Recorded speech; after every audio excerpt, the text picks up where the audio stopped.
দেখছি একেবারে পাগল হয়ে যাচ্ছিস। নিচ থেকে উপর পর্যন্ত ধীরে ধীরে চেটে চেটে আস, মজা পাবি।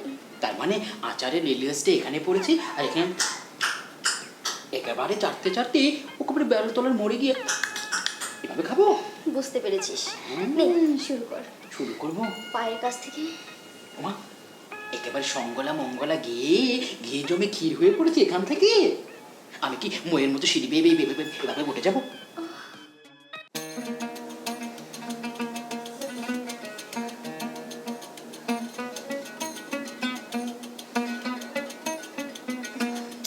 হলো কিছু? আর একটু জোরে দাও না। 1 ঘন্টা তো দিচ্ছি, আর এইখানে আমার তো কেমন জানি লাগছে। মানে তোমার গাছে কি আমি উঠবো ফল খেতে? শক্ত তো গাছে উঠবো? গাছে উঠে তোর ফল খেতে পারবো না। না, আজকে যে অবস্থা হয়েছে মনে হয় পারবো। শুধু একটু অনুমতি দাও আমাকে। সত্যি বলছো? হ্যাঁ। তাহলে আসো। আমি তোমাকে কতবার বারণ করেছিলাম, আমার কথা শুনলে না। দিল তোমার শরীরে জ্বালা বাড়িয়ে। আমি কি করব? আমি তো প্রস্তুতি নিয়ে যাই ঠিকই, কিন্তু বাঘের মতো গর্জন নিয়ে উঠো আর বিলের মতো হয়ে নামো। ঠিকই বলেছো। অসহ্য, তোমাকে বিয়ে করে আমার জীবনটা একবার তেজপাতা হয়ে গেছে। শারীরিক চাহিদাই যে আমার জৈবন জীবন, আমি কি করব?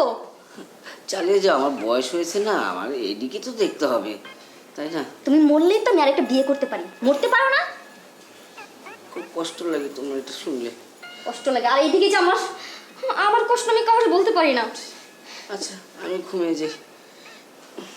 এখন তো ঘুমিয়ে যাবি, আমার শরীরে জ্বালা বাড়ি এখন ঘুমিয়ে যায়।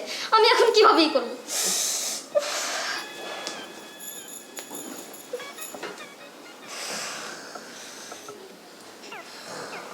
কেমন যে লাগছে শরীরে, আমি বলতে পারতেছি না। আর একটা নাক ডাকতেছে, ইচ্ছা করতেছে বালির চাপা দিয়ে মেরা ফেলে।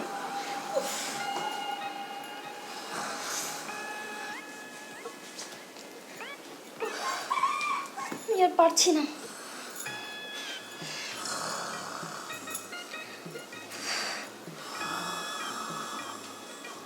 কিভাবে নাক ডাকতেছে। বৌদি, বৌদি ভোর হয়েছে, ঘুম ভাঙেনি? আপনার চা রাখবো? বৌদি দেখি এখনো ঘুম ভাঙেনি। বলছি ও বৌদি, ঘুমিয়ে গেলেন বেশি বৌদি? চণ্ডীতলা গেলাম, বড়গায় গেলাম, কোনটা দাদার হাত আর কোনটা আমার হাত ভুলে গেলেন বুঝি?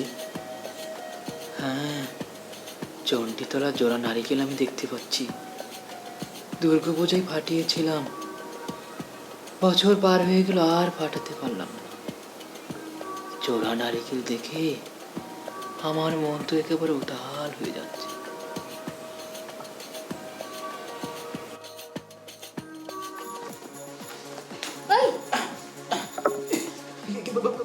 ছোট লোকের বাচ্চা, তোর এত বড় সাহস, তুই আমার রুমে এসে তুই আমার গায়ে হাত দিচ্ছিস?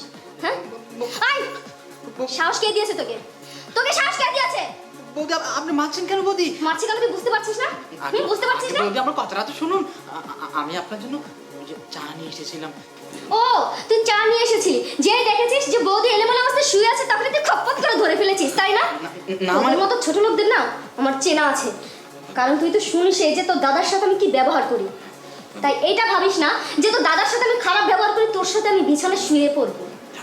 আগে চেয়েছে বৌদি, আপনি ভুল ভাবছেন বৌদি। আসলে হয়েছে কি বৌদি, আমি আপনাকে জাগানোর জন্য হাতটা বাড়িয়েছিলাম, আপনি অমনি খপাত করে আমার হাত ধরে ঘুমিয়ে পড়েছিলেন। তাই আর একটা কথা বলবি না, বের হ আমার রুম থেকে। আজকে ওকে বলে আমি তোর চাকরিটা নট করতেছি। যা যা বলছি।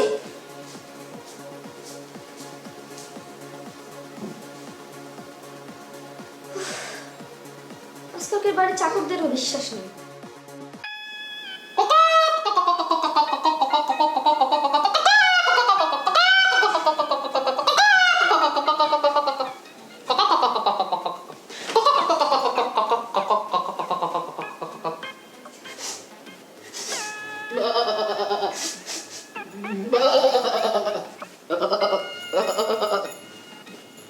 আজকালকে দিয়ে তুই মোরগের মতো করিস, তাই তো তোকে আমার মোরগ বলে ডাকি।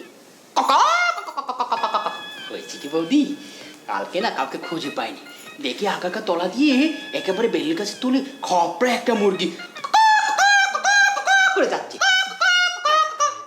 করে যাচ্ছিল, খপাত করে ধরে খপাত করে ভরে দিলাম। ভরে দিলি? না মানে জবাই করে দিলাম। ও সেটা বল, যেভাবে বললি যে ভরে দিলাম, আমি তো অন্যদিকে নিয়ে গেছি। যাই হোক, ওইসব কথা বাদ দে। তুই কি এখন শুধু কথাই বলবি, নাকি একটু আদর করবি আমাকে? হ্যাঁ করবো করবো, আদর আদর আদর। তাহলে বসে আছিস কেন, শুরু কর। বলছি যে ওই ওই নিখিল বাবুর বাড়িতে পাঠা আছে, ওই পাঠার মধ্যে যাবো। তোর যেভাবে খুশি সেভাবে আস, তুই যখন যেভাবে আসিস আমার তো খুব ভালো লাগে।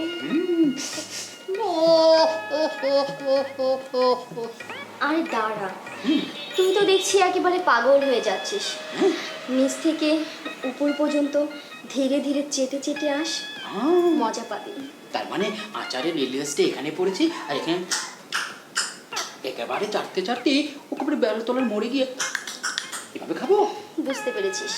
নে, শুরু কর। শুরু করবো পায়ের কাছ থেকে। মা, একেবারে সঙ্গলা মঙ্গলা গিয়ে ঘি জমে ক্ষীর হয়ে পড়েছে এখান থেকে। আমি কি ময়ের মতো সিঁড়ি বেয়ে বেয়ে বেয়ে বেয়ে এভাবে উঠে যাবো? উঠে যা।